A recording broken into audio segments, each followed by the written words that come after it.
Hello friends, standard 12 subject English. આપણે last વિડીયોમાં complete the સેન્ટન્સનું revision start કર્યું હતું.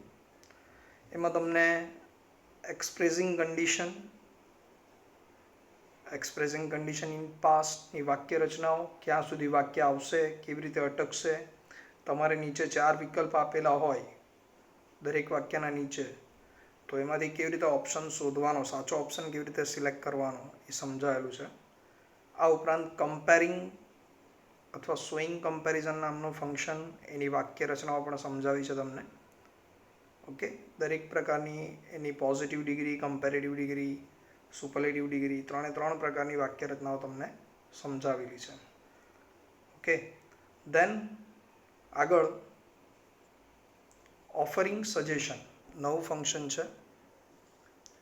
ઓફરિંગ સજેશન અથવા ઓફરિંગ એડવાઇસ, ફંક્શનનું નામ છે ઓફરિંગ સજેશન અથવા ઓફરિંગ એડવાઇસ. ઓકે, કેવી રીતે ઓળખશો એને? તો એના ક્લૂઝ આપેલા છે. વાક્યની અંદર શુડ, ઓટ ટુ અથવા હેડ બેટર આપવામાં આવે. શુડ, ઓટ ટુ અથવા હેડ બેટર સેન્ટેન્સની અંદર આપવામાં આવે. એની વાક્ય રચનાને ધ્યાનમાં લો તો સૌથી પહેલાં તમને કેટલું વાક્ય આપેલું છે એ સમજાવી દઉં. તમને કર્તા આપેલો હશે અને કર્તા પછી શુડ, ઓટ ટુ કે હેડ બેટર આપેલું હશે.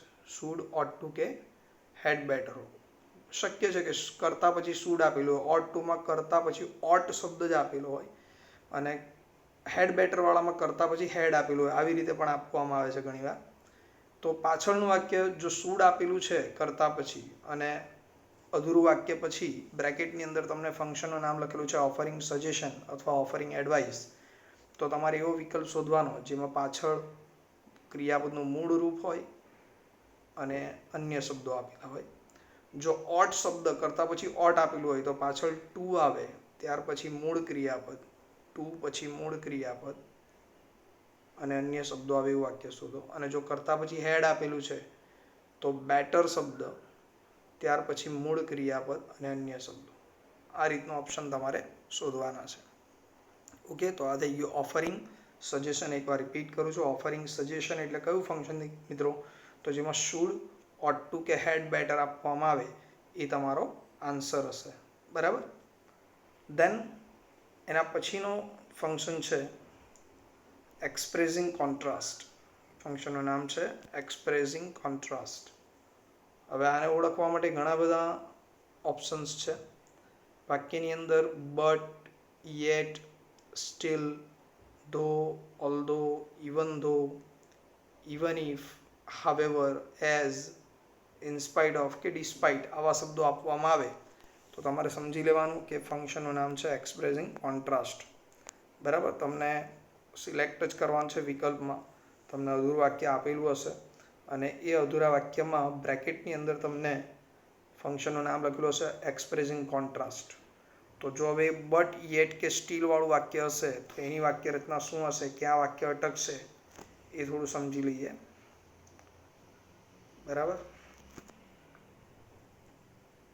જો તમારું વાક્ય બટ, યેટ કે સ્ટીલવાળું પૂછાય કોન્ટ્રાસ્ટ દર્શાવતું, તો તમને ધારો કે આટલું વાક્ય આપેલું છે કર્તા, ક્રિયાપદ, અન્ય શબ્દો, આટલું વાક્ય આપવામાં આવશે. કર્તા, ક્રિયાપદ અને અન્ય શબ્દો, આટલું સેન્ટેન્સ આપવામાં આવશે અને અધૂરું વાક્ય હશે અને અધૂરા વાક્ય પછી ફંક્શનનું નામ લખેલું હશે એક્સપ્રેસિંગ કોન્ટ્રાસ્ટ. તો તમારા જે 4 વિકલ્પ છે એમાંથી એવો વિકલ્પ શોધો જેમાં સંયોજક તરીકે બટ, યેટ અથવા સ્ટીલ આપેલું હોય. બટ, યેટ અથવા સ્ટીલ આપેલું હોય અને પાછળનું વાક્ય એક વિધાન વાક્ય હોય જેમાં કર્તા, ક્રિયાપદ અને અન્ય શબ્દો આવે. પણ આ વાક્ય કેવું હોવું જોઈએ? તો એ વિરોધ દર્શાવતું વાક્ય, આગળની ક્રિયાનું ઓપોઝ દર્શાવતું, વિરોધ દર્શાવતું વાક્ય હોવું જોઈએ. એના માટેના સંયોજકો બટ, યેટ કે સ્ટીલ આપેલા હશે આગળ. બરાબર. સેમ થિંગ, જો તમારું વાક્ય ધો, ઓલ્ધો, ઇવન ધો કે ઇવન ઇફથી શરૂ થતું હશે, ત્યાર પછી કર્તા, ક્રિયાપદના અન્ય શબ્દો, આટલું વાક્ય આપેલું હોય તો પાછળનું જે ક્લોઝ આવશે, પાછળનું જે વાક્ય આવશે એ વિરોધ દર્શક વાક્ય તમારે બનાવવાનું. વિરોધ દર્શક વાક્ય નીચે 4 બનાવવાનું, મતલબ તમારે સિલેક્ટ કરવાનું છે. તો 4 વિકલ્પમાંથી એવો વિકલ્પ શોધો જેમાં આગળ આપેલી ધો, ઓલ્ધો કે ઇવન ધો પછી આપેલી ક્રિયાનો વિરોધ દર્શાવતું વાક્ય હોય જેમાં એક કર્તા હોય, ક્રિયાપદ હોય અને અન્ય શબ્દો હોય. એવું પણ શક્ય છે કે આ રચના, આ પાછળનું વાક્ય ઓપોઝ દર્શાવતું વાક્ય આપેલું હોય અને આગળ ખાલી જગ્યા આપી દે. આગળના વાક્યમાં ખાલી જગ્યા આપે ને બ્રેકેટમાં ફંક્શનનું નામ લખેલું એક્સપ્રેસિંગ કોન્ટ્રાસ્ટ. તો એક્સપ્રેસિંગ કોન્ટ્રાસ્ટ કીધું એટલે આપણે એવું વાક્ય શોધવાનું જેની શરૂઆતમાં ધો, ઓલ્ધો કે ઇવન ધો હોય કે ઇવન ઇફ હોય, ત્યાર પછી કર્તા, ક્રિયાપદ અને અન્ય શબ્દો હોય. બરાબર. તો જે વિકલ્પમાં આ રીતની વાક્ય રચના દેખાય એ તમારો સાચો આન્સર હશે. Okay friends. આફ્ટર ધેટ હાવેવરની વાક્ય રચના આપેલી છે. આમાં પણ શક્ય છે પાછળનું વાક્ય આપવામાં આવે મોટા ભાગે. તો એમાં પાછળ કર્તા, ક્રિયાપદ અને અન્ય શબ્દો આવું એક વિરોધ દર્શાવતું વાક્ય આપેલું હશે. તો તમને આગળના વાક્યમાં અધૂરું વાક્ય આપેલું હશે, ખાલી જગ્યા આપેલી હશે અને બ્રેકેટની અંદર ફંક્શનનું નામ લખેલું હશે એક્સપ્રેસિંગ કોન્ટ્રાસ્ટ. તો જ્યારે એક્સપ્રેસિંગ કોન્ટ્રાસ્ટ કહેવામાં આવે મિત્રો, ત્યારે તમારે શું કરવાનું છે, તો નીચે 4 વિકલ્પમાંથી એવો વિકલ્પ શોધવાનો જેની શરૂઆતમાં હાવેવર હોય. હવે હાવેવરની એક વિશિષ્ટ વાક્ય રચના છે કે હાવેવર પછી તરત શું આવે, વિશેષણનું રૂપ આવે, વિશેષણનું મૂળ રૂપ. ત્યાર પછી કર્તા અને પછી ક્રિયાપદ. પહેલાં હાવેવર, ત્યાર પછી વિશેષણનું મૂળ રૂપ, પછી કર્તા અને ક્રિયાપદ. આ રીતનું વાક્ય તમારે શોધવાનું છે. બરાબર. અને ધારો કે હાવેવરવાળું વાક્ય આપેલું હોય અને પાછળના વાક્યમાં ખાલી જગ્યા હોય તો એ તો વિધાન વાક્ય જ આવવાનું છે. નીચે 4 વિકલ્પ આપેલા હોય એમાંથી હાવેવરવાળા વાક્યમાં જે ક્રિયા આપેલી છે એનું વિરોધ દર્શાવતું વાક્ય તમારે સિલેક્ટ કરવાનું છે ABCDમાંથી. બરાબર. મોટાભાગે આમાં હાવેવરવાળું વાક્ય શોધવાનું આવશે એટલે પાછળનું વાક્ય આપેલું હશે. ઓકે. આ જ પ્રમાણે એઝની વાક્ય રચના જોઈએ હાવેવરની સાથે. તો આમાં પણ પાછળનું વાક્ય આપેલું હશે એટલે કે આ વાક્ય હશે કર્તા, ક્રિયાપદ અને અન્ય શબ્દો. આ એક વિરોધ દર્શાવતું વાક્ય છે ફ્રેન્ડ્સ. બરાબર. એ આપેલું હશે. તો તમારે 4 વિકલ્પ છે એમાંથી જ્યારે ફંક્શનનું નામ લખેલું એક્સપ્રેસિંગ કોન્ટ્રાસ્ટ, તો તમારે એવો વિકલ્પ શોધવાનો છે જેમાં આગળ વિશેષણ હોય, ત્યાર પછી એઝ હોય, એના પછી કર્તા અને ક્રિયાપદ હોય. આગળ વિશેષણ આપેલું હોય, વિશેષણનું મૂળ રૂપ, પછી એઝ પછી કર્તા અને ત્યાર પછી ક્રિયાપદ. આ રીતનું સેન્ટન્સ જ્યાં આપેલું હોય એ તમારું કોન્ટ્રાસ્ટ દર્શાવતું સેન્ટન્સ હશે. Right friend. તો આ થોડુંક ધ્યાન રાખજો, કાળજી રાખજો આન્સર સિલેક્ટ કરતી વખતે. આ જ પ્રમાણે તમને ઇનસ્પાઇટ ઓફ અથવા ડિસ્પાઇટવાળું વાક્ય પૂછાય તો એમાં પણ પાછળનું વાક્ય તમને આપવામાં આવે એટલે કે વિરોધ દર્શાવતું કર્તા, ક્રિયાપદ અને અન્ય શબ્દોવાળું વાક્ય આપવામાં આવે તો નીચે 4 વિકલ્પ જે આપેલા છે એ 4 વિકલ્પમાંથી આપણે કયો વિકલ્પ સિલેક્ટ કરવાનો જેમાં શું લખેલું હોય, ઇનસ્પાઇટ ઓફ લખેલું હોય અથવા ડિસ્પાઇટ શબ્દ લખેલો હોય. ઇનસ્પાઇટ ઓફ અથવા ડિસ્પાઇટ શબ્દ લખેલો હશે અને ત્યાર પછી શું આવવું જોઈએ, તો કે એના પછી my, his, her, their, your, its, apostrophe S વાળો કરતા અથવા બીઈંગ. બરાબર. અને ત્યારબાદ એક નાઉન આપેલો હશે. ઇનસ્પાઇટ ઓફ કે ડિસ્પાઇટ ઓફ પછી સંબંધક સર્વનામના રૂપો આવે my, his, her, their, your, its અથવા એપોસ્ટ્રોફી એસ વાળો કરતા. બરાબર. અથવા બીઈંગ શબ્દ લખેલો આવશે, બીઈંગ, ઇનસ્પાઇટ ઓફ બીઈંગ આવું લખેલું હશે અને ત્યાર પછી એક નાઉન આપેલો હશે. જો આ પ્રકારનું વિકલ્પ તમને દેખાય છે, આવી રચનાવાળો વિકલ્પ દેખાય તો કાઉન્સમાં જે ફંક્શન લખેલું છે એક્સપ્રેસિંગ કોન્ટ્રાસ્ટ, તો જે વિકલ્પમાં જવાબ લખેલો હશે ઇટ ઇઝ યોર આન્સર. બરાબર. ચલો નેક્સ્ટ. તો આ થઈ ગયું એક્સપ્રેસિંગ કોન્ટ્રાસ્ટ. દરેક પ્રકારની વાક્ય રચના આપણે જોઈ, બટ, યેટ, સ્ટીલ, ધો, ઓલ્ધો. બરાબર. આ જ રીતે હાવેવર, એઝ અને ઇનસ્પાઇટ ઓફ કે ડિસ્પાઇટ ઓફની પણ વાક્ય રચના જોઈ, ડિસ્પાઇટની વાક્ય રચના જોઈ, સોરી.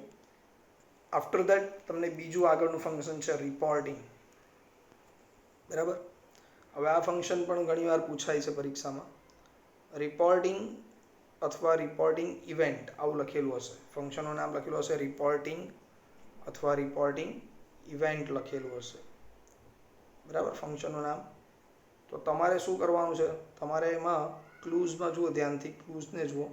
એમાં ઇનડાયરેક્ટ સ્પીચનું વાક્ય શોધવાનું. તમારા જે 4 વિકલ્પ આપેલા છે એ 4 વિકલ્પમાંથી એવું વાક્ય શોધો જેમાં ઇનડાયરેક્ટ સ્પીચનું વાક્ય આપવામાં આવે. ઇનડાયરેક્ટ સ્પીચનું વાક્ય એટલે મિત્રો એની વાક્ય રચનામાં તમને સમજાવીશ, જેમાં એક રિપોર્ટિંગ વર્બ હોવો જોઈએ અને સંયોજક હોવો જોઈએ. બરાબર. કેટલું વાક્ય કમ્પ્લીટ ધ સેન્ટેન્સમાં પૂછાશે એ કહી દઉં. તમને સૌથી પહેલાં કેટલું વાક્ય આપવામાં આવશે એ જુઓ.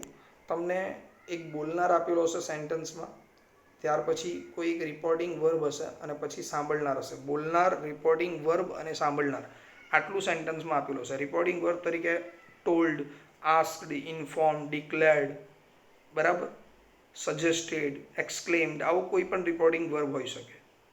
તો હવે તમે ઇનડાયરેક્ટ સ્પીચ શીખેલા છો ફ્રેન્ડ્સ. તો ઇનડાયરેક્ટ સ્પીચમાં ધારો કે ટોલ્ડ હોય તો તમારે સંયોજક તમને ખબર હોવી જોઈએ કે એમાં ધેટ આવે વિધાન વાક્ય હોય તો. પ્રશ્નાર્થ વાક્ય હોય, આસ્ક્ડ રિપોર્ટિંગ આવતો હોય, ઇન્ક્વાયર્ડ આવતો હોય તો ઇફ કે વેધર આવે. બરાબર, આજ્ઞાર્થ વાક્ય હોય તો ટુ આવે. એક્સક્લેમ ક્રિયાપદ આપેલું હોય તો ધેટ આવે. બરાબર, સજેસ્ટેડ આપેલું હોય તો પણ તમે ધેટ મૂકી શકો અથવા ટુ વાળું વાક્ય. તો હવે તમારું વાક્ય, તમારા જે 4 વિકલ્પ આવશે, અધૂરું વાક્ય હશે ને, કાઉન્ટ્સમાં રિપોર્ટિંગ અથવા રિપોર્ટિંગ ઇવેન્ટ આવું લખેલું હશે, તો તમારે 4 વિકલ્પમાંથી એવો વિકલ્પ શોધો જેમાં સંયોજક તરીકે ધેટ, ઇફ કે વેધર અથવા ટુ આપેલું હોય સંયોજક તરીકે. અને ત્યાર પછી ઇનડાયરેક્ટ સ્પીચનું વાક્ય હોય. ઇનડાયરેક્ટ સ્પીચનું વાક્ય એટલે ફ્રેન્ડ્સ કેવું વાક્ય?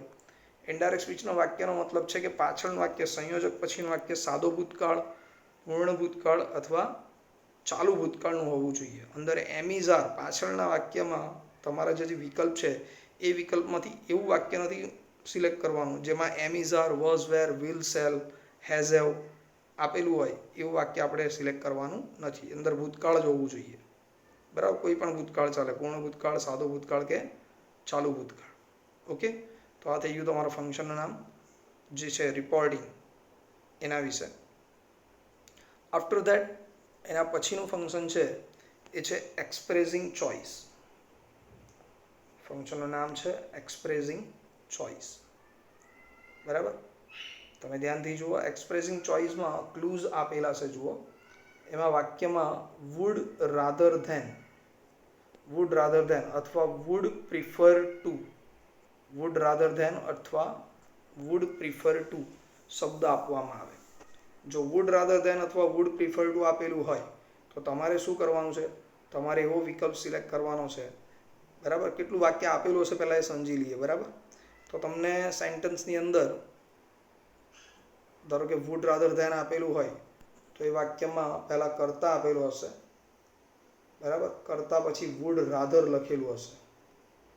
ઓકે, વુડ રાધર લખેલું હશે અને ત્યાર પછી કાં તો વુડ રાધર પર વાક્ય તમારું અટકશે અથવા ત્યાર પછી જે ક્રિયાપદ આપેલું હશે એની પર વાક્ય અટકશે. આટલું સેન્ટેન્સ આપેલું હશે. તો હવે આપણે શું કરવાનું છે? વુડ રાધર આપેલું છે તો એવો વિકલ્પ શોધવાનો જેમાં 2 ઓપ્શન આવતા હોય, 2 વિકલ્પ, એટલે પસંદગી માટેના જે 2 વિકલ્પ આવે એ 2 વિકલ્પ આવતા હોય. અને વુડ રાધરનું જોડકું કયું આવે? વુડ રાધરનું તમે ઉપર જુઓ ક્લૂઝમાં, વુડ રાધરનું જોડકું છે than.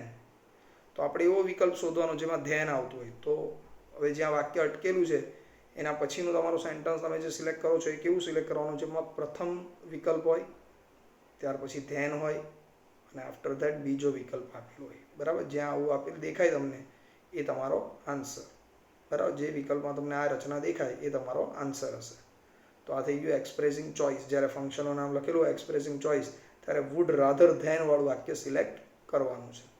Okay, may be possible would prefer to પણ આપવામાં આવે તો એમાં તો આટલું જ વાક્ય તમને આપશે. પહેલાં કરતા, પછી વુડ પ્રિફર, અહીંયા સુધીનું વાક્ય આપેલું હશે. તો તમારા જવાબમાં તમારા 4 વિકલ્પ આપેલા છે એમાંથી એવો વિકલ્પ શોધો જેમાં ટુ હોય, પછી મૂળ ક્રિયાપદ હોય અને પછી અન્ય શબ્દો હોય. બરાબર, તો વુડ પ્રિફર પછી ટુ, આની સાથે કોઈ જોડકું નહીં આવે, ધેન નહીં આવે આ વાક્યમાં, એ ધ્યાન રાખજો. ઓકે, તો આ થઈ ગયું તમારું ફંક્શન જેનું નામ છે એક્સપ્રેસિંગ ચોઇસ. કયો શબ્દ આપેલો છે? Would rather than. કેટલું વાક્ય આવશે? તો કરતા પછી વુડ રાધર અને ક્રિયાપદ આપેલું હશે. તો આપણે એવો વિકલ્પ શોધવાનો જેમાં 2 ઓપ્શન આવતા હોય, 2 વિકલ્પ આવતા હોય અને વચ્ચે ધેન આવતું હોય. ઓકે, તો આ થઈ ગયું એક્સપ્રેસિંગ ચોઇસ. ત્યાર પછીનું ફંક્શન છે એનું નામ છે એક્સપ્રેસિંગ અલ્ટરનેટિવ ચોઇસ. પેલું એક્સપ્રેસિંગ ચોઇસ હતું, આ છે expressing alternative choice. Alternative choice એટલે વૈકલ્પિક પસંદગીનો ભાવ દર્શાવે. જ્યારે 2 વસ્તુ, 2 વ્યક્તિ, 2 સ્થળ, બરાબર, કોઈ બી 2 નાઉનમાંથી કોઈ એકની પસંદગી અથવા બંનેની નાપસંદગીનો ભાવ દર્શાવવો છે ત્યારે એક્સપ્રેસિંગ અલ્ટરનેટિવ ચોઇસનો ઉપયોગ કરવામાં આવે છે. 99% એક્સપ્રેસિંગ અલ્ટરનેટિવ ચોઇસ દર્શાવવા માટે મોટા ભાગે શબ્દ આવે આઈધર ઓર. જોડકું યાદ રાખજો, આઈધરની સાથે ઓર અને એ જ પ્રમાણે નાઈધર નોર, આ બે શબ્દ તમને આપવામાં આવે અલ્ટરનેટિવ ચોઇસ દર્શાવવા માટે. આ ઉપરાંત ઘણીવાર નોટ ઓનલી બટ ઓલ્સો અથવા બોથ એન્ડ આ શબ્દોનો પણ ઉપયોગ થાય, પણ 99% તમને કયા વર્ડ્સ આવશે ક્લૂઝ તરીકે? આઈધર ઓર અને નાઈધર નોર. બરાબર. તો હવે બંનેના જોડકા યાદ રાખવાના છે કે આઈધર વાળું વાક્ય આપેલું હોય તમને આપી દેશે તો તમારે નીચે 4 વિકલ્પમાંથી ઓર વાળું જોડકું શોધવાનું, નાઈધર આપેલું હોય તો નોર વાળું જોડકું શોધવાનું. બરાબર. બંનેની વાક્ય રચના મિક્સ એક સાથે જ લખેલી છે. જુઓ તો પહેલાં શરૂઆતમાં તમને કર્તા ક્રિયાપદ, બરાબર, કર્તા ક્રિયાપદ અને ત્યાર પછી આઈધર કે નાઈધર આટલું સેન્ટન્સ આપી દેશે. કર્તા ક્રિયાપદ પછી આઈધર કે નાઈધર આટલું વાક્ય આપેલું હશે. તો હવે નીચે 4 વિકલ્પ જે આપેલા છે એ 4 વિકલ્પમાંથી એવો વિકલ્પ સિલેક્ટ કરો જેમાં આઈધર પછી એક પ્રથમ વિકલ્પ આવે, પહેલો ઓપ્શન, પછી ઓર આવવું જોઈએ. ઓર, આઈધર હોય તો પ્રથમ વિકલ્પ પછી ઓર અને ત્યાર પછી બીજો વિકલ્પ. બરાબર. અને એ જ પ્રમાણે જો આગળના જે તમારું અધૂરું વાક્ય અટકેલું છે એમાં નાઈધર શબ્દ આપેલો હોય તો તમે એવો વિકલ્પ શોધો જેમાં પાછળ શું આવે? પ્રથમ વિકલ્પ, પછી નોર અને પછી બીજો વિકલ્પ. બરાબર. તો આ જે સેન્ટન્સ તમે શોધો એ તમારું આન્સર હશે. બરાબર. ઓકે ફ્રેન્ડ્સ, તો ધીસ ઇઝ અલ્ટરનેટિવ ચોઇસ. એકવાર રિપીટ કરું છું, અલ્ટરનેટિવ ચોઇસમાં તમારે કયા ઓપ્શન શોધવાના છે? તો એમાં આઈધર ઓર કે નાઈધર નોર વાળું જે વાક્ય હોય, આઈધર આપેલું હોય તો એનું જોડકામાં ઓર આવતો હોય એવો વિકલ્પ સિલેક્ટ કરો અને નાઈધર આપેલું હોય તો નોર આવતું હોય એવો વિકલ્પ સિલેક્ટ કરો. ઓકે ફ્રેન્ડ્સ, તો this is expressing alternative choice. બરાબર. ચલો, એના પછીનું ફંક્શન છે એક્સપ્રેસિંગ હેબિચ્યુઅલ પાસ્ટ. ફંક્શનનું નામ છે એક્સપ્રેસિંગ હેબિચ્યુઅલ પાસ્ટ. બરાબર. જરા ધ્યાનથી સમજી લઈએ. પહેલાં હેબિચ્યુઅલ પાસ્ટ એટલે કર્તાની ભૂતકાળની ટેવ કે આદત દર્શાવે આ ફંક્શનમાં. બરાબર. ઓળખવા માટે ક્લૂઝ શું છે? તો કે વાક્યની અંદર યુઝડ ટુ આપેલું હોય અને મૂળ ક્રિયાપદ આવે. યુઝ ટુ અને મૂળ ક્રિયાપદ. અથવા શું આવે? તો કે અથવા ટુ બીનું રૂપ યુઝડ ટુ અને પછી આઈએનજી વાળું ક્રિયાપદ આવે. બંને અલગ અલગ વાક્ય રચના છે. તમારું વાક્ય ક્યાં અટકશે એ તમારે ખાસ જોવાનું. હવે ધારો કે તમને અધૂરું સેન્ટન્સ, કમ્પ્લીટ ધ સેન્ટન્સમાં સેન્ટન્સ આપવામાં આવે છે. પહેલાં કર્તા, ત્યાર પછી યુઝડ, આટલું જ આપેલું છે. કર્તા પછી યુઝડ અને પછી અધૂરું સેન્ટન્સ આપી દેવામાં આવે છે. અધૂરું સેન્ટન્સ આપ્યા પછી ફંક્શનનું નામ લખેલું છે એક્સપ્રેસિંગ હેબિચ્યુઅલ પાસ્ટ અથવા past habit, expressing past habit એવું પણ લખેલું આવે. અથવા એક્સપ્રેસિંગ હેબિચ્યુઅલ પાસ્ટ લખેલું અથવા પાસ્ટ હેબિટ લખેલું હશે તમને. બરાબર. તો હવે તમારે એવો વિકલ્પ શોધવાનો છે જેમાં ટુ આપેલું હોય, યુઝડ પછી ટુ આવે, ટુ પછી મૂળ ક્રિયાપદ અને પછી અન્ય શબ્દો. બરાબર. યાદ રાખજો, યુઝડ ટુ પછી મૂળ ક્રિયાપદ આવે અને પછી અન્ય શબ્દો. તો એવો વિકલ્પ સિલેક્ટ કરવાનો છે. પણ જો તમારા વાક્યમાં પહેલાં અધૂરું જે સેન્ટન્સ આપ્યું છે એમાં કર્તા પછી ટુ બીનું રૂપ આપેલું હોય, ખાસ કરીને વોઝ વેર આવશે, પણ ક્યારેક એમિઝાર પણ આવી શકે, પણ મોટાભાગે વોઝ વેર આવશે. બરાબર. અને ત્યાર પછી યુઝડ શબ્દ લખેલો છે તો હવે તમને બે પ્રકારના વિકલ્પ આવશે. ટુ પ્લસ મૂળ ક્રિયાપદ અને અન્ય શબ્દો પણ આપેલું હશે.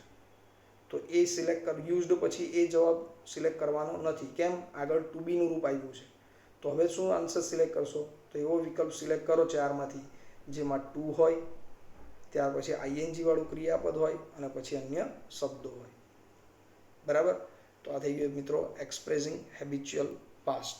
બરાબર. આઈ થિંક તમને પ્રોપરલી જે ફંક્શન હમણાં સમજાવ્યા છે એમાં કમ્પ્લીટ સમજ પડી હશે.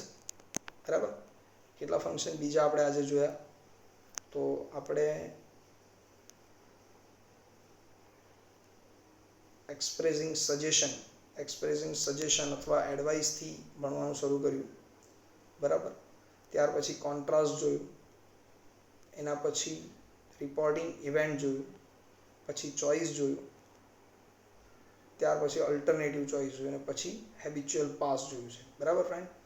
તો જેટલા ફંક્શન્સ તમને ચલાવ્યા છે, હમણાં સમજાવ્યા છે, બરાબર, એને ધ્યાનથી એકવાર તમારા પાસે જે પેમ્પલેટ છે, બરાબર, એને ધ્યાનથી પહેલાં એની વાક્ય રચનાઓ જોઈ લેવી, વાંચી લેવી અને એની સાથે આ વિડીયોને ધ્યાનથી સાંભળવો, ધ્યાનથી સાંભળી લેવું કે ક્યાં વાક્ય કેટલું આપશે, કેવી રીતે જવાબ શોધવાનો એ મેં તમને શીખવાડ્યું છે.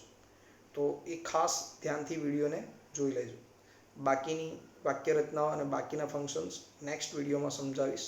Till then bye. Okay friends, તમારી મહેનત કન્ટિન્યુ રાખજો. Okay bye. જય સ્વામિનારાયણ.